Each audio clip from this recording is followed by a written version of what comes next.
Hello et bienvenue dans Wedding Divan, le podcast dédié aux pros du mariage. Je suis Magali Zarka, formatrice du Wedding Gang, officiante de cérémonie laïque et ancienne wedding planner avec plus de 100 mariages à mon actif.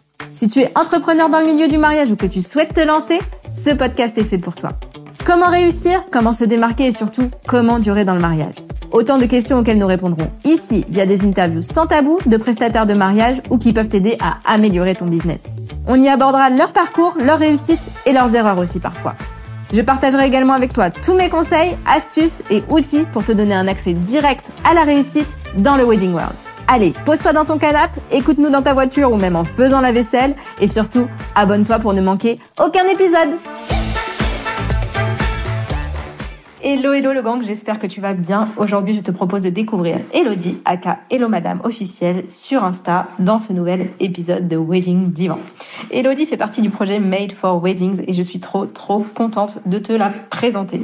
On a parlé d'un thème qui lui tient à cœur, vu qu'elle forme sur ce sujet, le flatlay.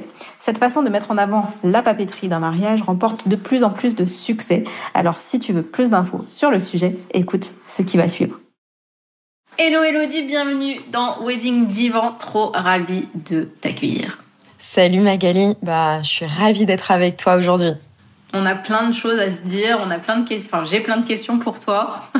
Mais avant ça, est-ce que tu peux te présenter pour ceux qui ne te connaissent pas et nous dire un petit peu quel est ton parcours? Avec plaisir. Donc moi, c'est Elodie de l'atelier Hello Madame. Je suis graphiste illustratrice depuis plus de 10 ans maintenant.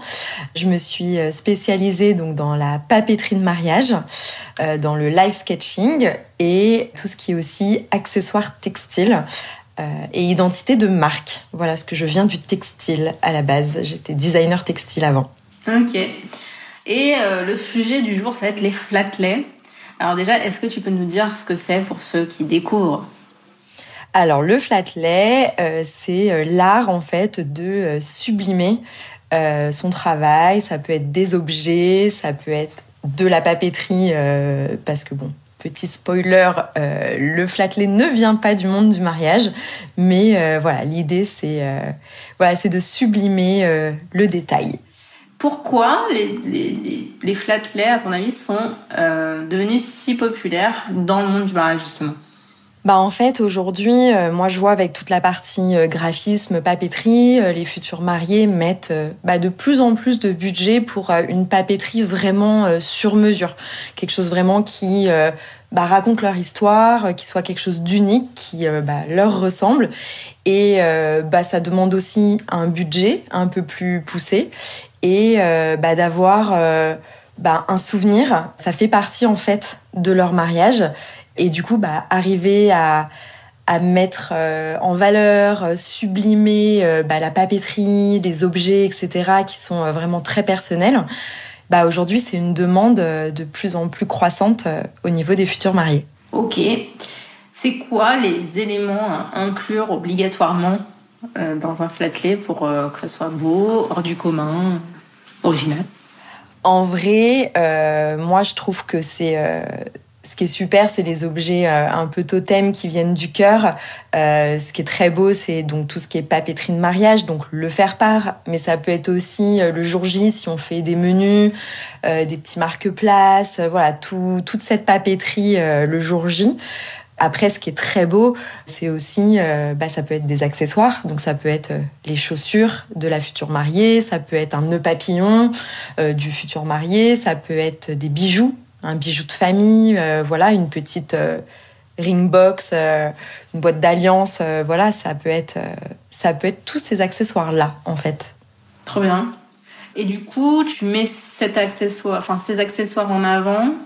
Et c'est quoi les étapes en fait pour avoir un beau flatlay? En fait, le flatlay, ce qui va ressortir surtout, c'est vraiment l'esthétique générale. Donc, le lieu dans lequel tu vas te trouver, un petit peu aussi le fond. Qu'est-ce que tu vas choisir comme fond, les éléments que tu vas mettre, combien d'éléments tu mets, etc. La composition aussi, parce qu'en fonction, il y a beaucoup de choses qui sont possibles. La lumière, les couleurs, tout ça, ça va vraiment créer un univers autour du flatlay, autour de la papeterie, par exemple, pour mettre en valeur. Et c'est ça qui va permettre de sublimer, de rendre voilà, ces détails vraiment tels des œuvres d'art, quoi.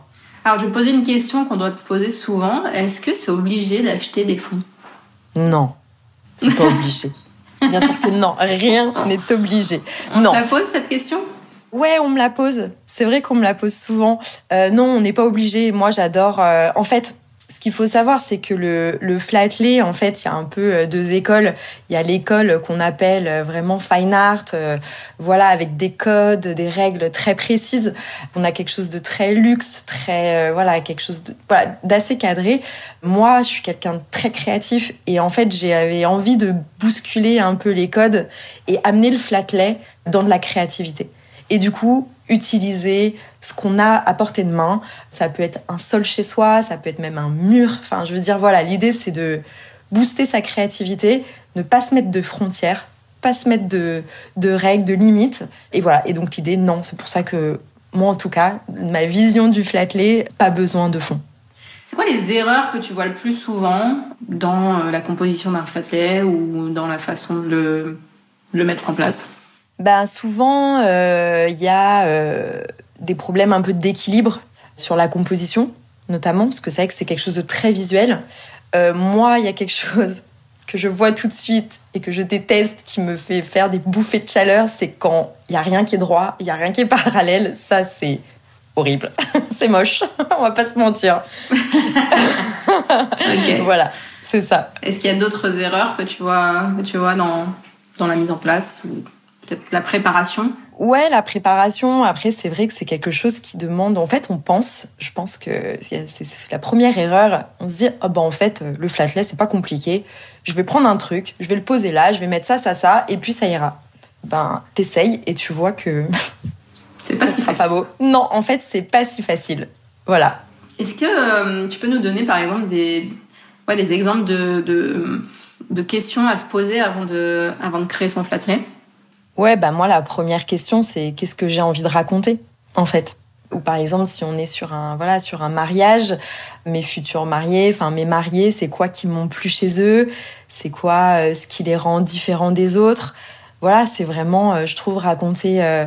En fait, c'est une continuité, par exemple, d'une ambiance d'un mariage. Voilà, que ce soit champêtre, que ce soit épuré, que ce soit coloré. Enfin, l'idée, c'est que, par exemple, le flat-lay continue d'être dans la même essence que tout le reste du mariage. Et comment on fait pour créer un flat-lay différent à chaque mariage, par exemple ?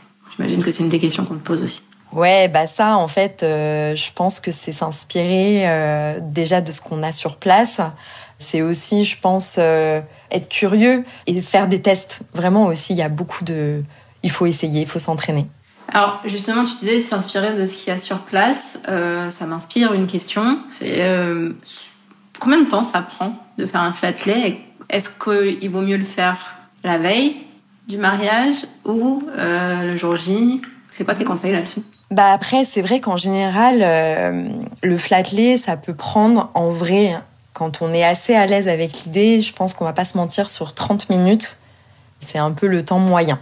Moi, ce que je conseille aussi, c'est pourquoi pas s'entraîner un peu en amont. Si, par exemple, les mariés ont un set de papeterie, moi, je recommande toujours à mes mariés de prévoir toujours un peu plus et d'envoyer, par exemple, au photographe, au vidéaste, même à la fleuriste, un petit set. Et comme ça, on peut s'entraîner un peu en amont sur la compo. C'est vrai que c'est vraiment ça qui prend le plus de temps. Après, c'est vrai que sur place, comme je disais toujours, le lieu, la lumière, tout ça, ça va jouer aussi beaucoup de choses sur la réalisation du flat-lay. Oui, parce que la question d'après, c'était c'est quoi les défis qu'on rencontre souvent dans la création ? Donc il y a ça, il y a ce que tu dis, la lumière... La lumière, le temps, la composition. Après, ça me fait penser aussi, je pense là aussi aux photographes, dans les erreurs que je vois souvent, c'est que des fois, en fait, on a un style de photo de flat-lay qui est vu du dessus. Je trouve ça hyper dommage de se limiter juste à ça. Je pense qu'il y a des moments où on peut faire des focus, pas forcément sur la papeterie, mais ça peut être sur un bijou, sur les alliances. On peut prendre des photos format paysage, format portrait. Tout ça, ça permet aussi d'alimenter et de créer vraiment plus de dynamisme que de se contenter juste d'une photo à plat parallèle, qui a moins, du coup, je trouve, d'essence et d'authenticité, je trouve. Oui, parce que moi, personnellement, tu me dis flat-lay, j'imagine ça. J'imagine la photo prise de dessus. Parce que c'est ça, à la base. Flat-lay, la définition littérale mot à mot, c'est photo à plat. Mais voilà, pourquoi pas s'amuser à faire d'autres choses. Et est-ce qu'il y a des tendances dans les flat-lay déjà? Moi, je dirais pas vraiment, en fait.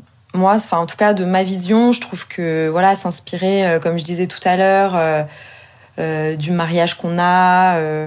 Voilà, après, il y a des manières de présenter. Ça peut être aussi plutôt des styles, plutôt des...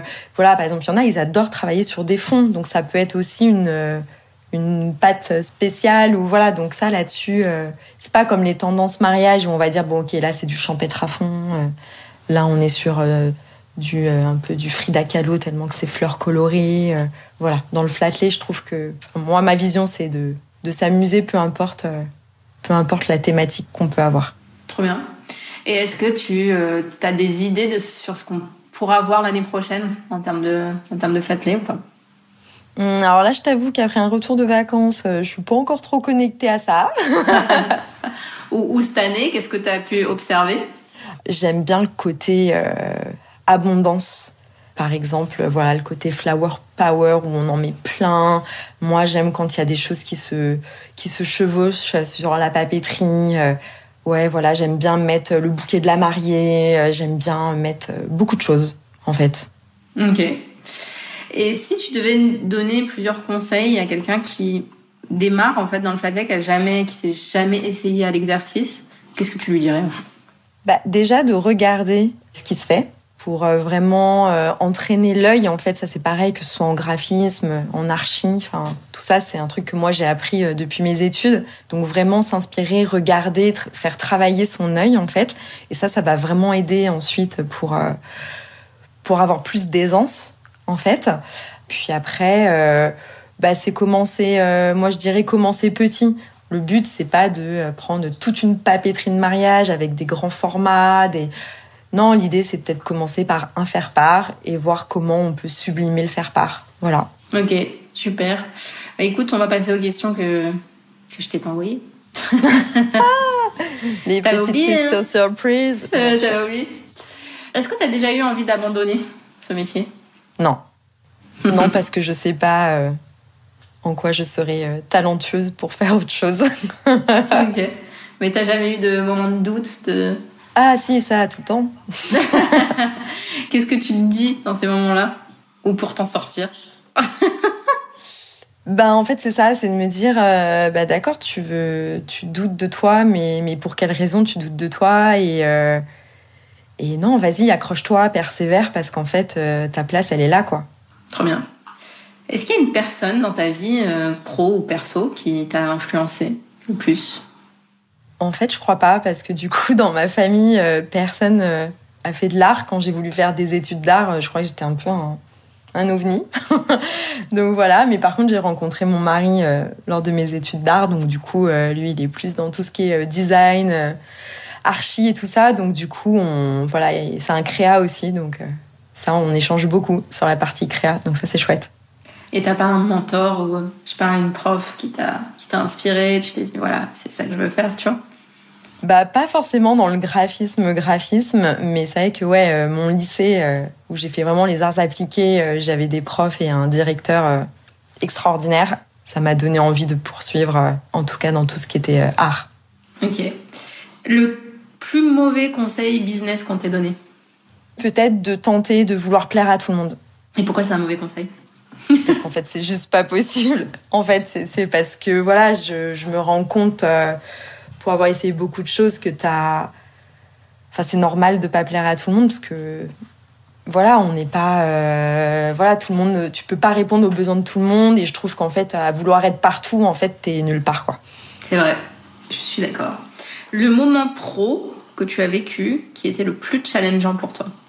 Il y en a beaucoup. Là, comme ça, un peu en vrac, je pense que c'est la première fois où on m'a demandé de faire de la papeterie pour un workshop. Je me suis dit, ok, je sais même pas ce que c'est un workshop d'inspiration mariage. Ok, après, ça a été quand j'ai ouvert ma masterclass flat-lay. Ça aussi, je me suis dit, vas-y, Je me dis voilà, je vois qu'il y a des photos. Enfin, des fois, je passe beaucoup de temps sur de la papeterie de mariage et j'ai des fois aucune photo de mon travail ou des photos qui sont pas esthétiques du tout et que je peux pas utiliser. Et je me suis dit, mais en fait, je veux pas revivre ça. Comment je peux faire pour avoir des photos de mon travail? Et je me suis dit, en fait, il faut peut-être que j'apprenne aux autres. Et voilà. Et je me suis lancée. C'est vrai que ça a été hyper challengeant, formateur. Et je me suis rendu compte que je me sentais aussi vachement dans mon flow, à ma place de pouvoir partager mon expérience. Ta pire expérience avec des futurs mariés? La pire expérience que j'ai eue avec des futurs mariés, des fois c'est quand tu leur expliques que toi t'es graphiste, que tous tes dessins, même si c'est du sur-mesure, ça reste ta propriété, et que il y a des moments où ils comprennent pas, enfin ils pensent que tout leur est dû et qu'ils peuvent utiliser, modifier les dessins alors que non, ce n'est pas possible. C'est vrai. Qu'est-ce que tu as osé de plus grand dans ta vie? Faire 2 enfants. Ouais, pourquoi? Je suis fille unique, ma mère est fille unique. Donc voilà, et puis d'avoir en même temps 2 enfants en bas âge et mon business en tant qu'auto-entrepreneur, parce que c'est un challenge de chaque jour en fait d'être une mumpreneur. Voilà, donc je pense que ça c'est le plus gros challenge de ma vie. Je suis en train de le vivre. Tu m'étonnes, ils ont quel âge tes enfants du coup? J'ai ma petite qui a 1 an et la plus grande qui en a 5. C'est sport. Tu m'étonnes. Ok, et c'était quoi la pire période de ta vie? Moi, c'était il y a quelques mois. J'ai mon papa qui est décédé, ma maman a été malade, gravement. Voilà, plus des fois aussi des déceptions dans le business, des choses où tu as envie que ça avance plus vite, voilà. Et puis en fait, ça n'avance pas, où il y a des échecs aussi pro, et du coup, tout ça fait que depuis janvier, la vie a pas été hyper tendre avec moi, mais voilà, tu vois, je suis là avec le sourire et je pense qu'il y a des très beaux projets qui arrivent, n'est-ce pas? N'est-ce pas? Et je pense que ça va permettre de switcher cette année très difficile. Là, tu penses que c'est du passé ou c'est encore présent? Ça reste très frais, hein, mais je me dis que là. Il y a que des good vibes. Je me dis, voilà, là, avec tout ce qui m'est tombé dessus, je pense qu'on va me laisser tranquille. Et que c'est que pour du bon. En tout cas, je suis dans la résilience et voilà. Et c'est pour ça que j'ai aussi été un peu moins présente sur les réseaux parce que, voilà, la vie, des fois, te met face à des priorités et tu les prends et c'est celles-là qui te font grandir, en fait. C'est clair. Et qu'est-ce que tu dirais à la Elodie qui était au fond du trou aujourd'hui? De toujours croire en elle, qu'elle est courageuse, qu'elle est forte et que comme je fais les choses avec le cœur, ça va forcément payer. Je te confirme. Et de continuer de rêver ma vie pour vivre mes rêves. Voilà, ça c'est surtout... alors du coup, c'est quoi tes rêves? Et que Hello Madame continue à prospérer. J'aimerais aussi offrir à ma famille de belles expériences aussi, vivre à l'étranger, voilà, plein de choses, plein d'idées. Écoute, je te souhaite tout ça. Merci en tout cas, et je crois qu'on se retrouve bientôt. Il me semble, mais... Projet secret. Projet secret. Mais ça y est, là, je pense que peut-être que quand on va sortir l'épisode, on aura déjà dévoilé pas mal de choses. Ouais, à mon avis, ouais, c'est en cours.